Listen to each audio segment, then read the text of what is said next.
여러분 안녕하십니까. 역사 개그맨 역계 썬킴 인사드리겠습니다. 드디어 여러분들 연합군의 반격은 시작됐지요. 1944년 6월 6일 D-Day 지상 최대 작전 노르망디 상륙 작전으로 100만 명이 넘는 연합군이 프랑스 노르망디에 상륙을 합니다. 이제 44년에 상륙을 하고 45년에 이제 독일이 패망하니까 1년 남았죠. 정말 2차 대전 가운데서 가장 치열했던 1년간의 전투가 시작이 되는데 연합군의 이제 육군이 드디어 상륙을 했어요. 유럽에. 특히 상륙하자마자 독일군의 기반시설, 군수공장들을 다 깨부수면서 진출을 합니다. 그리고 이 상륙을 한 육군과 또 공군, 특히 공군이 대활약을 하면서 독일 공군을 거의 씨를 말려버리는데 독일군 사이에서는 그 당시에 이런 말을 해요. 그 노르망디 상륙 작전 이후에 뿡 하늘을 봐라. 흰색 비행기는 미군 비행기, 검은색 비행기는 영국군 비행기, 아무것도 없으면 독일 공군 비행기. 이런 정도로 정말 자멸감을 느끼는데 연합군은 계속해서 서쪽으로 독일 베르린을 향해서 진군 또 진군을 하죠. 계속 지니까 지금까지 히틀러를 믿어왔던 독일군 장교들은 또 장군들은 드디어 히틀러를 안 믿기 시작을 해요. 이거 히틀러 총통의 이 계획이 맞는 것인가? 이 불쌍한 독일 국민들, 유럽 국민들이 죽어나가는데 우리라도 저 미친 히틀러를 없애야 되겠다라고 하면서 일련의 독일군 장교들이 히틀러 암살 계획을 세웁니다. 이것이 그 유명한 영화 톰 크루즈 형님이 나왔던 작전명 발키리라고 기억나시죠? 그게 실제 있었던 히틀러 암살 기도 사건을 배경으로 한 실화 영화인데 1944년 7월 17일 슈타펜베르크 대령을 중심으로 한 일련의 독일군 고위 장교들이 히틀러가 회의를 하는 한 시골 농가의 테이블 밑에 시한폭탄을 설치하죠. 똑딱 쾅 터지는 그런 시한폭탄인데 정말 천운인지 하늘이 히틀러를 그 당시 보호해 줬는지 엄청난 큰 폭발에 그 민가는 다 날아가요. 그리고 현장에 있던 그 회의에 참석했던 다른 장교들은 다 즉사를 해버리고 그런 엄청난 폭발 과정 속에서도 히틀러는 살아남거든요. 하나도 안 다치고. 이 히틀러 암살 계획 시도 이것 때문에만 처형을 당한 물론 그 슈타펜베르크 대령뿐만 아니라 슈타펜베르크 대령 역할은 탐 크루즈가 연기를 했었죠.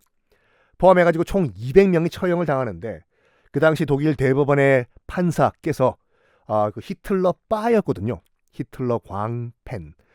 그 당시 동영상이 아직도 남아 있습니다. 그 당시 그 슈타펜베르크 대령뿐만 아니라 그 암살 기도를 했던 장교들에게 마지막 선고라는 동영상이 아직 남아 있기 때문에 여러분 유튜브 통해서 한번 찾아보세요.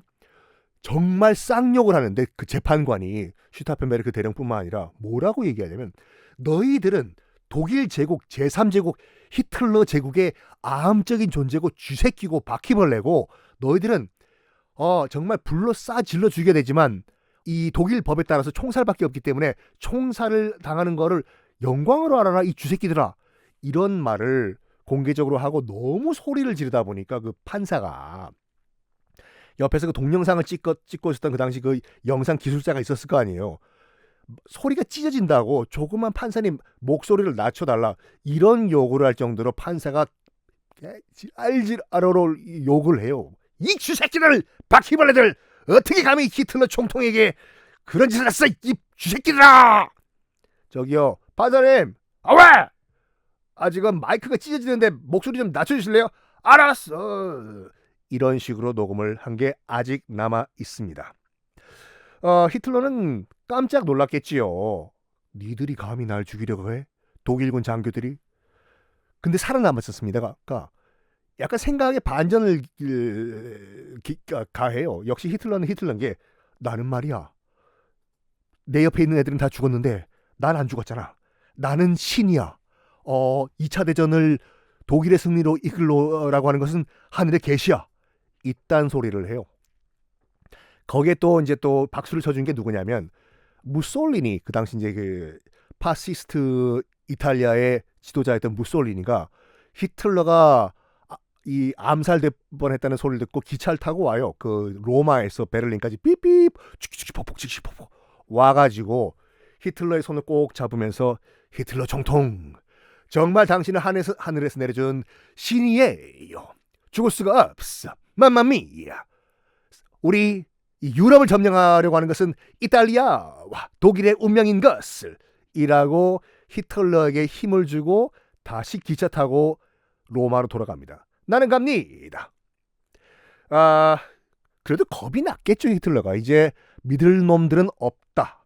그래가지고 뭘 하냐면 철통 보안을 하는 것은 물론 그 예전에 뭐 중국 황실과 조선 왕들이 했던 먹는 거, 이 독이 들었나 독살 감별사들을 고용을 해요. 고용을 했다는 것보다 이제 데리고 오는 거죠. 이게 일반 무슨 음식 관련된 사람들이 아니라 젊고 순수 독일 아리아 혈통을 갖고 있는 게르만 여성들만 데려옵니다. 20대. 10명을 데려와가지고 비밀리에 하루 세끼 히틀러가 먹는 아침, 점심, 저녁을 다 이 독살 테스트를 해봐요. 네가 먼저 먹어봐, 너희들이. 근데 이거 이상하지 않습니까? 그 이왕이면 뭐 그 당시 독일 애들이 사람 취급도 안 했던 유태인들 데리고 와가지고 너희들이 한번 먹어봐. 어이구 죽네. 야 이거 만든 놈 끌고 와. 이러면 될 건데 같은 독일 게르만 젊은 여성들을 데려온 이유가 뭐냐면 그 당시 히틀러의 논리가 이거예요. 유태인들은 인간이 아니기 때문에 우리 독일 게르만 민족 아리아인들과는 입맛이 다를 수가 있다. 이 논리로 똑같은 게르만 민족을 데려와라. 20대 여성으로 건강한. 이게 지금 얼마 전까지는 야사이다, 뭐 꾸며낸 얘기다, 히틀러가 그런 것까지 했겠냐 라는 얘기가 있었는데 이게 사실로 밝혀진 이유가 뭐냐면은 그 당시 10명이 있었다고 말씀드렸지 않습니까? 20대 여성. 일단 9명은 다 죽어요. 소련군이 베를린을 점령하자마자 이 히틀러의 개라는 소리를 해버리고 9명은 다 총살을 해버려요. 근데 한 명이 그 당시에 나치 장교와 눈이 맞아가지고 사랑하는 여인을 죽일 수가 없지 않습니까? 그래서 몰래 빼줘요. 한 명만. 그 사람 이름이 이제 마르고트 빌케라는 여인이었는데 이 여인이 나중에 그러니까 지금으로부터 한 10년 15년 전에 그 자신의 경험을 바탕으로 해가지고 책을 출간하거든요. 히틀러의 음식을 먹는 여자들이라는 책을 출간함으로써 그 당시 히틀러가 이런 미친 짓까지 했구나 라는 게 세상에다 공개가 됩니다. 여기서 중요한 것은 뭐냐? 히틀러도 독일군 나치 장교들을 믿지 못하게 됐고 나치 장교들도 히틀러를 믿지 못하게 된 겁니다. 드디어 독일의 패망은 드디어 카운트다운 3, 2, 1 독일 망함까지 가는데 6월 6일 노르망디에 상륙한 연합군 드디어 빠바바바바바바 그 노래는 여러분들 노르망디 상륙 작전을 배경으로 한 영화 The Longest Day라는 영화의 주제가예요. 8월 25일 드디어 연합군이 파리에 입성을 합니다. 8월 25일 파리가 해방이 된 거죠. 그 당시 남겨진 기록 영화 보면은 난리가 나요. 한때 독일 나치 탱크가 통과했던 개선문을 이제 미군 셔먼 탱크가 통과하면서 파리가 해방됐는데 배경음악이 샹송이에요. 샹젤리제 하면서 정말 샹송과 와인의 밤. 이 프랑스 파리의 여인들은 다 나가서 지금 탱크에 타고 밀려오는 미군 병사들에게 뽀뽀를 하면서 샹송을 부르고 와인을 마셨다고 하시오. 그렇지만 이 말은 또 무엇이냐? 독일은 패망 카운트다운에 들었다 이 말인데 히틀러 그래도 코너에 몰리면은 쥐도 고양이를 무는데 마지막 반격이라고 히틀러가 안 했겠습니까? 드디어 독일의 최후의 마지막 반격이 시작이 됩니다. 아르덴 숲이라고 기억나세요, 여러분들? 기억 못하시는 분들은 왜 기억 못해요, 여러분? 그때 마지노선이라고 저기 프랑스 남부부터 쭉 올라가는 마지노선이 어떤 숲 앞에서 딱 멈췄다고 말씀드렸지 않습니까? 벨기에와 그 사이에 숲. 그 당시 이제 파리 군부에서는 아무리 독일군들이 대단해도 말이야 저 빽빽한 숲은 통과 못할 거요. 저기까지 마지노선을 지하 기지를 만들지 말고 그냥 저기는 숲을 만들어놔 했는데 독일 기갑 부대가 뚫고 왔던 그 아르덴 숲, 여기에 히틀러가 나머지 남아있는 모든 독일군 떨거지를 다 모아요. 나의 나치 독일 병사들아 다 모여라. 아르덴 숲 쪽으로 다 와라. 아르덴 숲. 거기에 다 모여가지고 일거에 다시 한번 프랑스로 쳐들어가자. 마지막 공격이다. 마지막 전투가 시작이 됩니다. 이 아르덴 전투라고 해서 이제 나치 독일의 이제 최후의 반격인데 이게 이제 그 일명 벌지 전투라고 하거든요. 왜냐면 BULGE가 그 영어로 벌지가 툭 튀어나온 부분이란 말인데, 그때 밀려든 나치 그 떨거지 병사들이 너무나 많아가지고 숲속에서 조금 삐져나갔어요. 이렇게 푹 우리 저기 여드름 튀어나오는 것처럼. 그래가지고 튀어나온 것 전투라고 해가지고 벌지 전투라고 하는데, 여기에 관련된 2차 대전 영화도 상당히 많습니다. 1965년도에 개봉한 헨리 폰다 주연의 벌지 대전투라고 있거든요. 한번 보세요, 여러분. 시간 되면은. 자, 벌지 대전투. 1944년 12월 전국에서, 독일 전국에서 떨거지들 나치 장병들이 다 모여요. 눈폭풍입니다. 히틀러가 뭐라고 얘기했냐면, 봐라,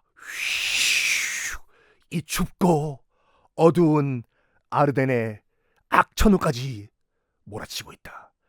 연합군 공군들은 우리를 못 볼 것이야. 이 악천후 사이에 눈보라가 치는데, 이 사이에 연합군 공군들이 우리를 못 보는 이 사이에 우리는 적의 허점을 치면서 프랑스로 다시 돌격을 할 것이다. 이 눈폭풍은 우리 게르만 민족에게 주는 마지막 선물이다. 당케 당케. 이래요. 솔직히 진짜 그 연합군 측도 알고 있었거든요. 저것들이 쥐새끼가 코나에 물리면 고양이도 문다고 하는데, 지금 나머지 독일군 그 떨거지들이 다 지금 아르덴 숲에 모여가지고 그 벌지 지역에 밀고 들어온다고 하는데, 야, 이거 공군을 띄워도 일단 비행기가 안 뜨고 가봤자 너무 눈보라가 치기 때문에 어디에 독일군이 숨어 있는지 보이지가 않아. 큰일 났다. 지금 노르망디에서 상륙한 우리 100만 연합군 대군이 여기에서 멈출 것인가? 안 되는데 하고 있는데, 허허, 12월 23일 정말 거짓말같이 그 전까지만 하더라도 엄청나게 몰아치던 눈폭풍이 갑자기 텔레토비처럼 짜잔 해가 뜨면서 맑아져요. 어머, 오늘 날씨 맑음이에요. 큰일 난 거예요 지금요. 봐봐요, 지금 악천후만 믿고 지금 아르덴 숲 근처에 다 몰려있던 독일군, 지금 악천후 믿고 돌격을 하려고 했는데 갑자기 텔레토비처럼 해가 떠버린 거예요. 지금 연합군 공군 입장에서 봤을 때는 이건 누워서 떡 먹기보다 쉬운 거죠. 야, 저거 봐라, 다 보인다. 위에서 보니까 다 몰려있네. 어이, 연합 공군, 프랑스, 영국, 미군 전투기, 전폭기 다 출격. 그리고 숲이잖아요. 숲이다 보니까 퇴각도 마음대로 못해요. 뒤에 갈다가 나무에 부딪히는데, 여기서 히틀러의 마지막 기갑부대, 기계화부대가 전멸을 해버립니다. 이 벌지 전투라고 하는 이 전투로 실질적으로 독일군은 망한 거예요. 1944년 12월 23일. 그런데 독일군에게 더 큰 지옥 같은 일이 있었습니다. 여기는 지금 서부전선이죠. 연합군, 그러니까 프랑스, 영국, 미군이 치고 올라오는 서부전선인데, 뾰! 동부전선으로 가봅시다. 동부전선이라고 하는 것은 스탈린의 소련군이 또 치고 오는 상황이죠. 꼭 기억하세요, 여러분. 여기는 지금까지는 소련도 연합군의 한 일부분이에요. 미군과 한편이에요, 지금. 동부전선에서 소련군이 무시무시하게 치고 들어옵니다. 무려 250만 대군 소련군이에요. 그리고 기억나시죠? 시베리아에서 뜯어온 군수공장 모스크바 근교에서 다 다시 지었다고 말씀드렸지 않습니까? 7,000대의 전투기를 생산하는데 250만 소련 대군과 7,000대의 소련 공군기가 동부전선에서 무자비하게 치고 들어가요. 근데 서부전선의 그 연합군, 그러니까 미군과 영국군과 프랑스는 해방시키는 그런 분위기였거든요. 들어가면 울랄라 울랄라, 아 양키 웰컴, 그리고 막 총구에 꽃 꽂아주고 이런 분위기였는데, 이 동부전선에 소련군 치고 들어오는 건 그게 아니에요. 초토화 작전을 벌입니다. 소련군은. 왜? 스탈린그라드의 그 분노가 남아있기 때문에. 물론 이겼어요, 소련군이 그 당시에. 이겼지만 소련도 800만 명이 죽었잖아요, 그때요. 복수전이에요, 지금. 그래서 스탈린이 명령을 내려요. 어이, 250만 붉은 군대요, 7,000대의 나의 소련군 공군기들이요, 너희들은 해방군이 아니라 점령군이기 때문에 풀 한 폭이 남기지 말고 싸그리 박살을 내고 들어가라. 눈에 보이는 거 다 죽이고 진군하라. 명령을 내리거든요. 초토화 작전. 이거를 퇴각을 하는 나치 독일군들도 알고 있어요. 그래가지고 남길 수가 없어가지고 이거 분명히 남기고 가면 소련군에 넘어가기 때문에 탱크, 장갑차, 군수공장, 건물 다 다이너마이트로 폭파시키고, 특히 철도, 정말 힘들게 만들어놨던 독일군의 철도 다 박살내고 퇴각을 합니다. 자, 여러분, 무지막지하게 지금 진군하고 있는, 눈에 시뻘겋게 복수에 또 복수에 화신되어버린 소련군들. 너무 소련군 진군 속도가 빨라가지고 이런 얘기까지 있었어요. 이거는 여러분 정사예요. 소련군 탱크장들이 빨리 베를린에 진군을 해가지고 다 죽여버리고 싶은 거예요, 독일군들을. 그래가지고 소련군 진군 속도가 너무 빨라가지고 탱크에 기름이 떨어질 정도라고 했거든요, 그 당시에. 그래가지고 뭐 소련군 지휘부에서도, 야 도스토옙스키, 차이코프스키, 그리고 차이코프스키, 너희들 탱크 너무 빨리 보는 거 아니야? 아이, 빨리 베를린에 들어가가지고 복수해야죠. 아, 저거들 진짜 저거 확 그냥. 그래가지고 그 당시에 소련군 그 지도부에서 속도를 늦추기 위해 가지고 저 지금 복수에 화신이 돼 있는 탱크장들, 탱크 운전하는 놈들, 탱크 속도를 늦추기 위해 가지고 탱크 연료에 경유, 디젤과 보드카를 함께 섞어 넣었다, 이런 얘기도 있어요. 천천히 좀 가라고. 자, 그런 와중에 모스크바에서는 어떤 일이 있었냐면요, 스탈린이 정말 독일군에게 치욕감을 안겨주는 일을 하는데 뭘 하냐. 그 당시 모스크바에는 스탈린의 붉은 군대가 잡은 독일군 포로 5만 명이 있었거든요. 포로 수용소에. 그 5만 명을 독일군 그 군대의 정복을 입히고, 야 너희들 지금 포로복 다 벗어. 그리고 너희들 나치 독일군 군복 다 입어. 5만 명 다. 장교는 장교복 입고 장군은 장군복 다 입어. 그런 다음에 뭐를 시키냐면 모스크바 시내 붉은 광장에서 행진을 시켜요, 독일군 포로들을. 그때 동영상도 지금 여러분 유튜브 보면 있거든요.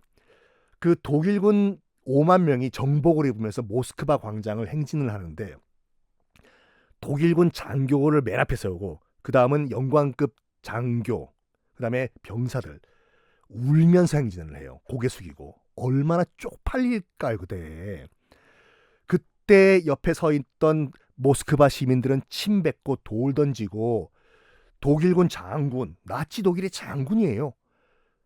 장군 정복을 입고 돌 맞고 침 뱉는 거 맞고 5만 명이 그렇게 모스크바를 행진을 합니다, 붉은 광장을. 근데 참 아이러니한 게 3년 전, 정확하게 3년 전에 히틀러가 이런 말 했거든요. 우리 독일 나치 군대는 언젠가 조만간에 모스크바를, 붉은 광장을 행진할 것이다, 이런 말을 했어요, 히틀러가. 정확하게 현실화된 거예요, 단 포로로. 네. 자, 다시 이제 동부전선으로 와가지고 250만 명의 소련 붉은 군대는 계속 다 죽이고 초토화시키면서 베를린으로 계속 진군을 합니다. 가다 뭐가 있었냐, 아우슈비츠 수용소도 지나가거든요. 해방을 시켜요, 소련군이 해방시킨 거예요. 미국과 영국이 아니라. 이게 1945년 1월 27일인데 붉은 군대가 가다 보니까 폴란드에 야! 저게 그 악명 높은 독일 나치의 아우슈비츠야? 해방시켜. 문 열어! 해방시켜줍니다. 그 한 수용소에서만 유태인이 공식적으로 400만 명이 학살이 됐어요. 400만 명이. 그때 붉은 군대가 지나가면서 문을 열어줬거든요. 살아있는 유태인들 다 나오라고. 7,000명만 나옵니다. 400만 명이 다 죽어버리고. 자, 연합군은 솔직히 말해서 여기서 말씀드린 연합군은 영국, 프랑스, 미군이에요. 서쪽에서 오는. 해방시키고다 보니까 약간 파티 분위기였어요. 울랄라 울랄라 계속 총구에 꽃 꽂아주고. 근데 동부전선은 그런 분위기가 아니었거든요. 무조건 우리가 먼저 베를린을 점령해야 된다. 솔직히 말해가지고 베를린을 점령해가지고 히틀러를 죽게 만든 거는 소련의 붉은 군대였습니다. 소련의 붉은 군대. 드디어 1945년 3월 7일 바로 베를린 앞에 라인강까지 소련군이 진군을 해요. 소련군이 진군을 해가지고 딱 보니까 이 독일군 측에서도, 그러니까 베를린 방공사령부에서도 가망이 안 보이는 거지 않습니까?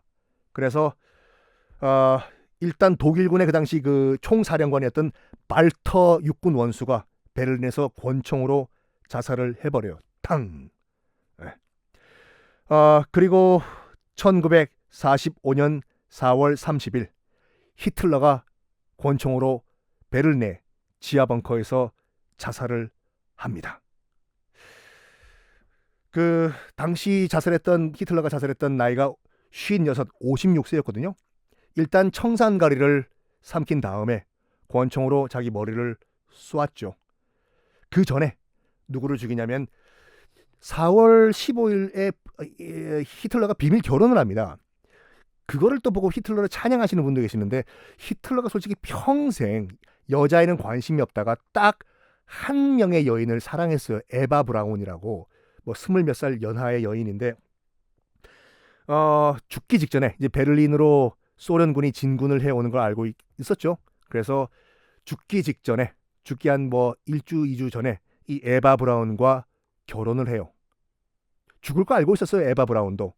얼마 전에 결혼을 했던 히틀러가 평생 유일하게 사랑했던 한 여인 에바 브라운을 먼저 권총으로 쏴 죽이고, 그리고 본인도 자살을 합니다. 4월 30일. 그 전에 이것 때문에 또 히틀러를 또 찬양하시는 분도 계신데, 좋아한다고. 히틀러가 엄청 동물 애호가였거든요. 동물 애호가면 뭐해? 지금 거의 800만의 유태인들을 다 그냥 독가스로 죽였는데, 근데 동물은 정말 사랑했어요. 특히 개를요. 자살하기 직전에 그 자기의 그 주치 보고 뭐라고 했냐면, 자기가 사랑했던 그 애견들에게 청산가리를 먹여 죽이라고 명령을 내려요. 마지막 명령이죠. 수의사들에게, 주치에게. 왜 그러냐면 분명히 저 미친 소련군들이 베를린에 들어오면은 나는 괜찮은데 나의 애견들을 잡아먹을 것이다. 소련군들이. 그래서 소련군들의 뱃속에 들어가기 전에 우리 마지막 사랑하는 애견들 죽여라. 그 청산가리를 먹여서 죽여버려요. 그래서 청산가리를 먹여서 자기가 사랑했던 애견도 죽이고, 그리고 자기가 사랑했던 유일한 여인 에바 브라운 청산가리 먹이고 권총으로 쏴 죽이고, 자기도 권총으로 자살합니다. 1945년 4월 30일. 자, 이제 뭐 2차 대전 편도 거의 다 끝난 것 같은데, 뭐 제가 시작했던 1933년 일개 무명 정치인으로 정계 진출해서 집권을 잡았던 아돌프 히틀러. 뭐 1차 대전에 망한 독일을 부흥시키자 이렇게 호소를 하면서 다시 전쟁을 꾀한 1차 대전의 상위 용사 출신 히틀러. 이렇게 히틀러는 집권 12년 만에 지하 벙커에서 이렇게 비참하게 사망을 합니다. 히틀러가 지하 벙커에서 권총 자살하면서 독일은 실질적으로 패망을 합니다. 그렇지만 패망 선언을 해야지 공식적으로 패망을 한 거죠. 5월 2일, 그러니까 히틀러가 권총 자살을 한 지 며칠 후 5월 2일 독일군이 공식적으로 연합군에게 항복을 하는데, 그 당시 이제 독일군 베를린 방어 총사령관이 5월 2일 연설을 해요. 베를린 시민들에게. 그 내용을 약간 간추려서 말씀드리면 총통이 죽었다. 자살을 했다. 죽으면서도 마지막으로 내린 명령은 베를린 사수였다. 나는 그 명령을 거부하려 한다. 왜냐하면 총통이 베를린 사수 명령을 내렸지만 여기서 나의 병사들을 뭐 이런 죽음의 그런 문턱에 밀어넣는 것은 무의미하다고 생각한다. 그래서 나는 오늘부로 소련군에 완전히 항복하려고 한다. 라고 하면서 베를린 방어사령관 포병대장 헬무트 바이들링 이 선언 딱 하자마자 공식적으로 유럽에서의 2차 대전은 막을 내립니다. 이 패망선언, 소련군에게 항복 선언을 하면서 다시 한번 말씀드리지만 여러분, 베를린을 처음 점령한 것은, 그러니까 독일을 패망시킨 것은 소련의 붉은 군대예요. 옆에서 붉은 군대 병사들이, 소련 군들이 보고 있었어요. 그 바이들링의 패망 선언을. 바이들링이 딱 독일 패망, 소련의 항복 이 선언 끝나자마자 옆에서 소련 군가가 베를린 전역에서 펼쳐집니다. 빰! 그러면서 시청에, 베를린 시청이죠. 베를린 시청 건물 등등등등등등등등에 뭐 베를린 동사무소, 베를린 보건소 등등등등등등등에 소련 국기가 쫙 개양이 되거든요. 개양이 되면서 소련 국가가 울려 퍼지는 그 장면. 이거 누구 편을 드냐 그 상관없이 너 독일군 편이다 소련군 편이다 감동적이에요. 소련군 병사들 와 일제히 함성 지르면서 같이 소련 군가죠. 군가를 부르는 그 장면 찾아보시기 바랍니다. 자, 이렇게 해서 유럽에서의 2차 대전은 마무리가 됐는데 2차 대전이라고 하는 또 다른 전장이 있어요. 뭐냐면 바로 휘욱 태평양으로 넘어와가지고 우리가 태평양 전쟁이라고 하는 일본과 미국의 전쟁이죠. 마지막으로 히로시마의 나가사키에 원자폭탄이 떨어지면서 끝난 그 전쟁. 제가 왜 따로 이거를 떨어뜨려서 말씀을 드리냐면은 2차 대전이라고 한 카테고리에 넣기에는 약간 성격이 달라요. 다른 전쟁. 물론 거의 동시대에 진행이 됐지만 그래가지고 유럽에서의 2차 대전은 여기서 끝내버리고 이제 다시 물론 2차 대전이라고 하지만 또 다른 성격의 전쟁, 태평양 전쟁. 일본과 미국과의 전쟁에 대해서 말씀을 드리도록 하겠습니다. 많은 사람들은 이제 2차 그러니까 태평양 전쟁이라고 하면은 그 1941년 12월 일본 애들이 정말 어이없게 진주만을 기습 공격해가지고 시작된 것이 2차 대전이라고 이제 말씀을 많이 해요. 맞아요. 1941년 그 12월 추운 크리스마스 그때 물론 하와이는 안 춥지만 진주만 공격부터 공식적으로 태평양 전쟁이 시작된 거는 맞는데 그러면 왜 일본 애들이 미치지 않고서야 그 당시에 일본과 미국의 경제력 차이는 12배가 넘었거든요. 당연히 미국이 12배가 더 강했죠. 현대전도 그런데 그 당시에 2차 대전에는 이 전투력은 경제력이거든요. 자기보다 10배가 넘는 경제력의 미국을 상대로 감히 미치지 않고서야 전쟁을 일으킨 이유가 뭐냐? 그 이유를 설명드리기 위해서는 1차 대전도 저희가 그 100년 전으로 돌아갔지 않습니까? 태평양 전쟁도 100년 전으로 한번 돌아가 볼게요.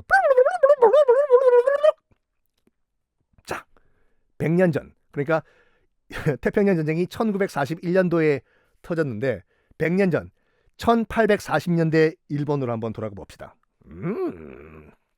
일본. 근데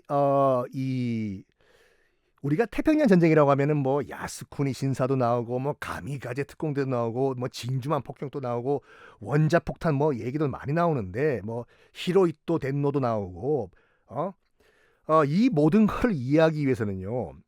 일본만의 덴노, 천황 그러니까 덴노와 쇼군, 장군이라고 하죠. 정의대장군. 이 시스템을 이해를 하셔야 돼요. 일단 저는 이 방송에서는 천황이라는 표현을 안 쓸 거예요. 천황. 뭐 일본에서는 쓰지만 일단 뭐 저는 안 쓰고, 그렇다고 해서 일왕이라고 부르긴 좀 그런 게, 왜냐하면 그 사람들의 공식적인 명칭은 아니기 때문에. 그래서 그들이 부르는 천황의 일본식 발음이 덴노거든요. 그래서 저는 지금부터 덴노라고 할게요. 그리고 쇼군은 쇼군이라고 하고. 일단은 일본은요, 거의 한 1000년 동안 이 두 시스템을 동시에 갖고 있었어요. 천황, 그러니까 덴노와 그 무사 집단이라고 하는 쇼군. 간단히 말씀드려가지고, 일본은 덴노는 상징적으로 이 국가의 그 지도자고, 실질적으로 그 나라를 통치하는 것은 쇼군, 그러니까 무사 장군이었거든요. 이게 뭐냐면, 일본이란 나라가 참 이렇게 웃기는 게 뭐냐면, 우리는 뭐 신라, 고구려, 뭐 백제, 고려, 조선 여러 가지 왕조가 있지 않습니까? 근데 일본 애들은 뭐라고 주장하냐? 2600년 전에 제1대 덴노, 그러니까 1대 천황이라고 하는 그 진무 덴노라는 사람이 있어요. 근데 생몰도 몰라. 그게 몇 년도에 태어나고 몇 년도에 죽었는지. 하여간 2600년 전에 진무 덴노라는 1대 덴노 천황부터 지금까지 한 번도 왕조가 안 바뀌었다고 해요. 그게 일본 애들이 굉장히 큰 프라이드예요. 어이 중국 너희들은 무슨 뭐 원나라, 송나라, 뭐 명나라, 청나라 막 그 왕조가 바뀌었지. 하하. 그리고 너희들 한국 사람들, 너희는 뭐 고구려, 신라, 백제, 무슨 뭐 고려, 조선 막 왕조가 바뀌었잖아. 우리는 안 그래. 우리 니혼가라. 일본은 말이야, 니혼와 2600년 전에 진무 덴노가 제1대 덴노가 된 이후에는 지금까지 한 번도 왕조는 안 바뀌었다 데스. 이렇게 주장을 해요. 그건 맞는 말이에요. 왕은 안 바뀌었어요, 일본은요. 지금 그 일본의 덴노, 일본 왕, 그 나루히토 레이와 시대, 현재 덴노가 126대 덴노거든요. 126대. 주장을 해요. 1대 진무 덴노, 2600년 전부터 지금까지, 지금 2020년도에 나루히토 덴노까지 126대까지 쭉 연결되는 하나의 왕조 데스. 이게 가능했던 게 왜 그러냐면요, 덴노는 실질적으로 정치를 안 해요. 2600년 전부터 지금까지 그냥 상징적으로 왕자리에 앉아 있는 거예요. 그러면서 그 일본 왕 덴노를 어떻게 생각을 하냐면, 신과 같은 상징적인 존재. 신이에요. 그 신. 그냥 신도 모시는데, 그러면 어떤 그 일이 일어나냐면, 덴노는 신이다. 신하의 반란이랑 모반이 없어요. 모반이 있을 수가 없지. 신인데, 아니 감히 신을 우리가 어떻게 갈아? 그래가지고 1대 덴노부터 126대 덴노까지 지금까지 구테타가 없었어요. 구테타라고 있는 것은 뭐냐면, 실질적으로 나라를 통치하는 무사집권, 우리가 쇼군이라고 하는 쇼군만 바뀌지 덴노는 쭉 연결돼. 왜냐하면 신이기 때문에. 자, 덴노는 계속 허수아비로 쭉 2600년 동안 내려오고 신이에요. 그 신이란 개념을 이해하셔야지 2차 대전을 일으켰던 히로히토 덴노를 이해할 수가 있어요. 신이라는 히로히토, 가미가지도 그렇고. 자, 그러면 신인 덴노인 존재가 어떻게 해가지고 태평양 전쟁으로 이어졌는지 다음 시간에 공개하겠습니다.